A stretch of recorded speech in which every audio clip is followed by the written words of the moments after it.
Hello, this video is going to talk about some basic information to help you understand what an atom is and what a compound is.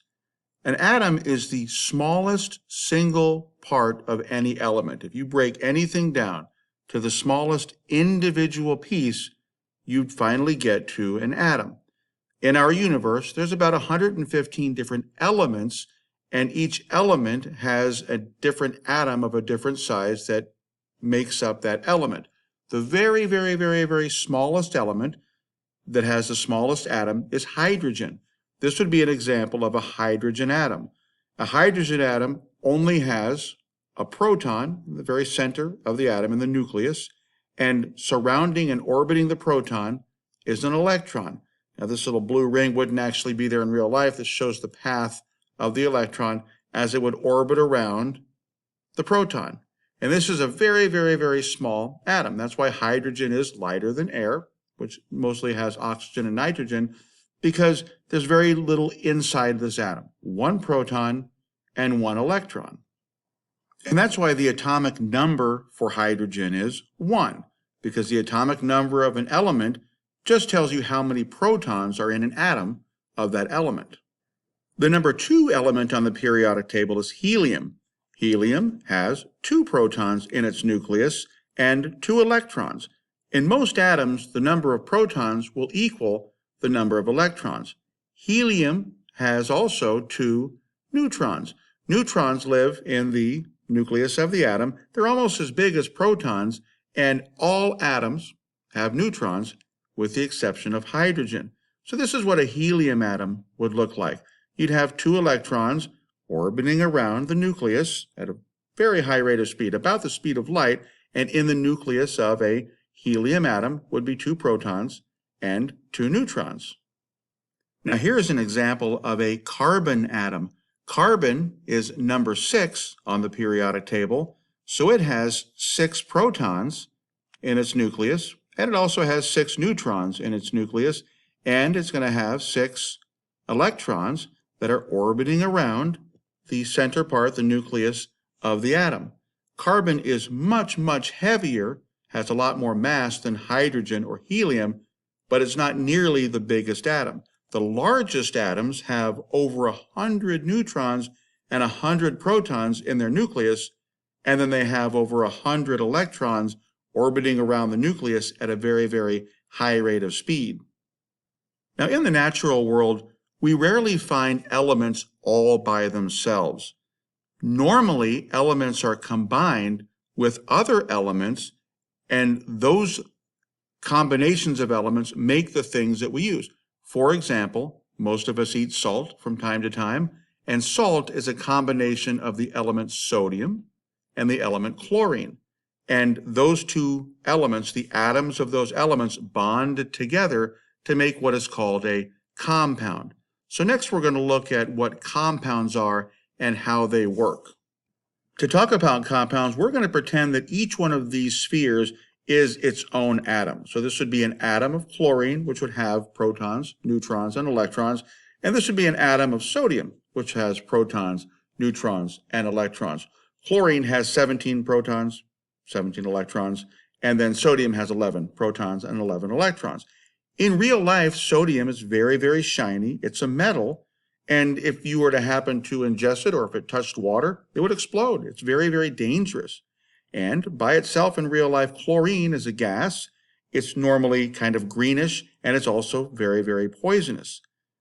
That being said, when a sodium atom comes into contact and bonds or attaches to a chlorine atom, then the result is what we know as table salt. And we eat salt quite a bit, and it's actually something that we must have. And it's just a fascinating thing that something that's poisonous and something that's very dangerous can come together and make the compound that we know of as salt. In the natural world, the air that we breathe contains about 78% nitrogen, about 21% oxygen, and then about 1% of a lot of other things. The oxygen that we breathe, the atoms of that oxygen are always combined into 2. So oxygen, if we looked at it, would actually be a molecule, would look kind of like this. There'd be 2 atoms of oxygen combined or bonded together.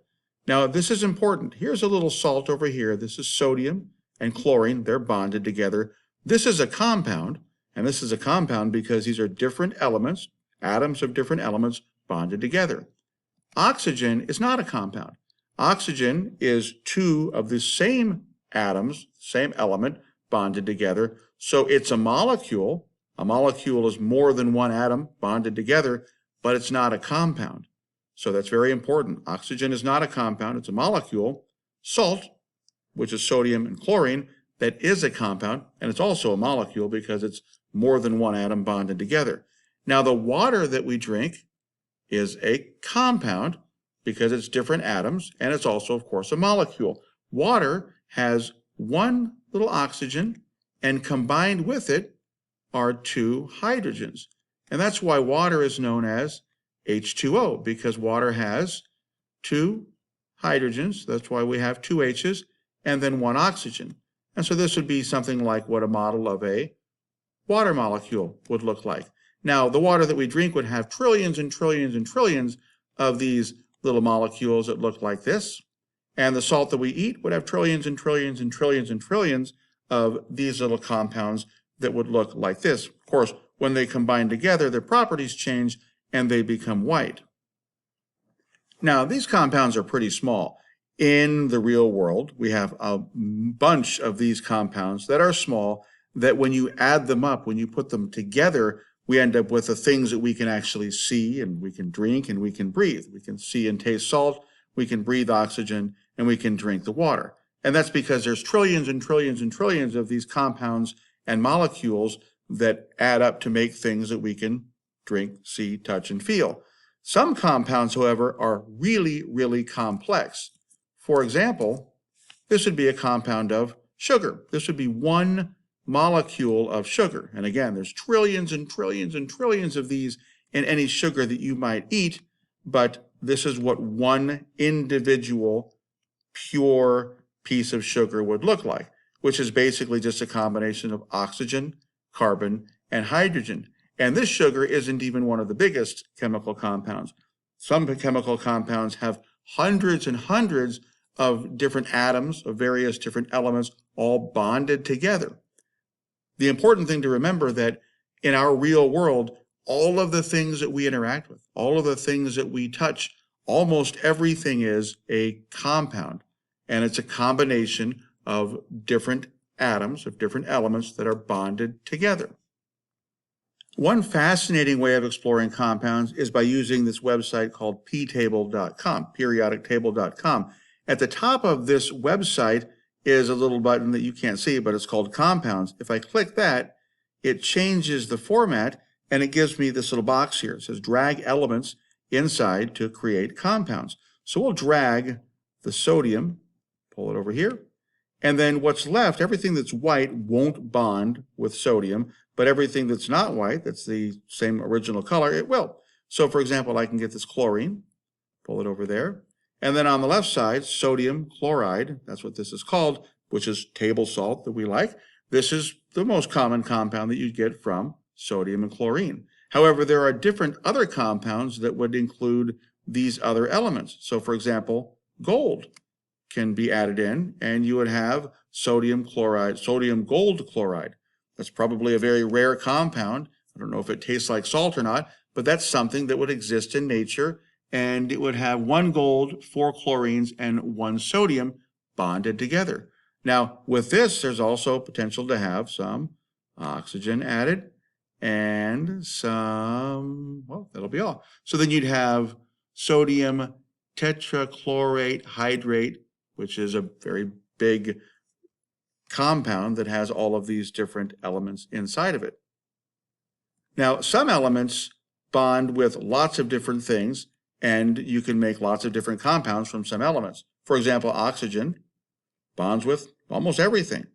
So oxygen is in a lot of compounds. Hydrogen also bonds with quite a few things.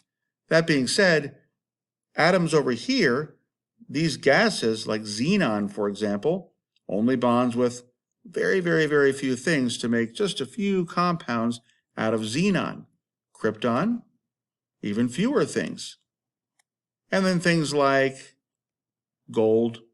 Gold has just a few things as well. So it's very interesting, though, to play around and to see what types of compounds different elements make. Because remember, we have our metalloids over here, we have our nonmetals generally over here, and all of these metals. And again, what's interesting is everything that we experience and interact with in our world is made from compounds, which are molecules of different atoms, of different elements, all combined together. So hopefully you learned a little bit about what an atom is, what's inside of it, what a compound is, what a molecule is, and how to use this neat tool to figure out some pretty interesting compounds. Have a good day.